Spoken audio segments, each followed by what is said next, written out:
আপনারা নিশ্চয়ই অবগত আছেন, ত্রয়োদশ জাতীয় সংসদ নির্বাচনকে সামনে রেখে বাংলাদেশ জাতীয়তাবাদী দল বিএনপি নিজ দলীয় জাতীয় সংসদ সদস্য প্রার্থী হিসেবে প্রাথমিক মনোনয়ন ঘোষণা করেছে।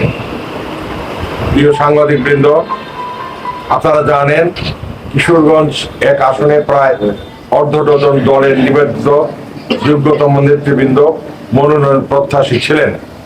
তন্মধ্যে সাবেক এমপি ও সাবেক সাধারণ সম্পাদক জনাব মোহাম্মদ মাসুদ হিলারি, সাবেক বিভাগীয় স্পেশাল জজ বীর মুক্তিযোদ্ধা জনাব রেজাউল করিম খান চুন্নু, জনাব রুহুল হুসাইন, জনাব অ্যাডভোকেট শরীফুল ইসলাম, জনাব খালিদ সাইফুল্লাহ সোহেল, ব্যারিস্টার আতিকুর রহমান অন্যতম। সাংবাদিকবৃন্দ, বলার অবকাশ রাখে না, জেলা সদর অর্থাৎ কিশোরগঞ্জ এক আসন একটি অন্যতম গুরুত্বপূর্ণ আসন।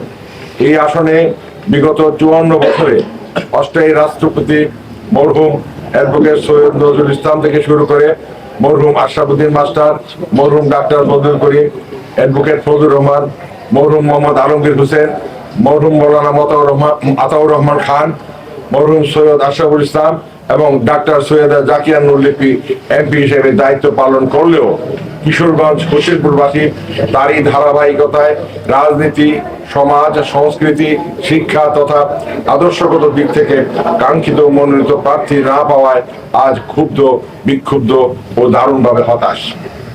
প্রত্যাশা ছিল মানুষের কল্যাণে ও আপামর মানুষের দুঃখ দুর্দশা লাঘবে সবার মতামতকে শ্রদ্ধা ও সম্মানের সাথে গ্রহণ করে সকল ক্ষেত্রে একটি যুগোপযোগী ও উদাহরণযোগ্য নতুন আঙ্গিকে সাজাতে একজন সুযোগ্য প্রার্থী কিশোরগঞ্জ হোসেনপুরবাসীকে বিএনপি মনোনয়ন প্রদান করবেন।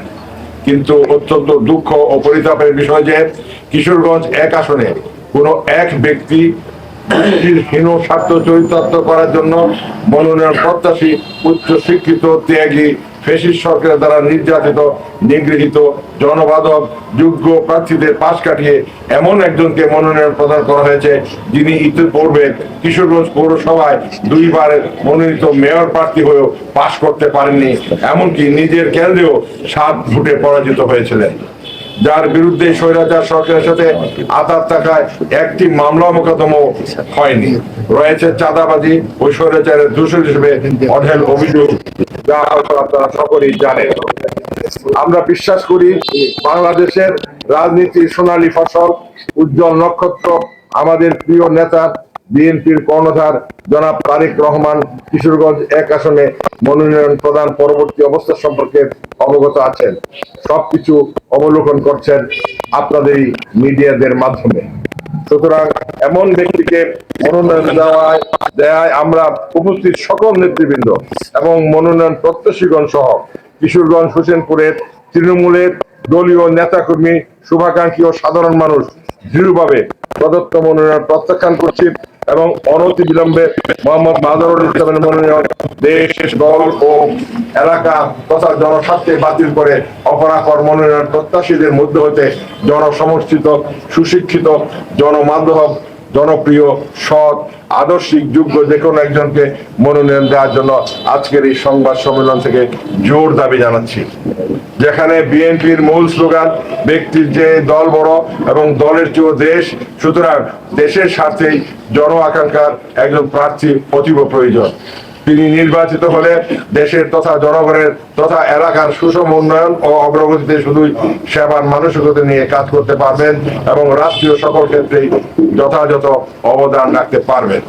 প্রিয় সাংবাদিকবৃন্দ, আপনারা রাষ্ট্রের চতুর্থ স্তম্ভ, কলম সৈনিক।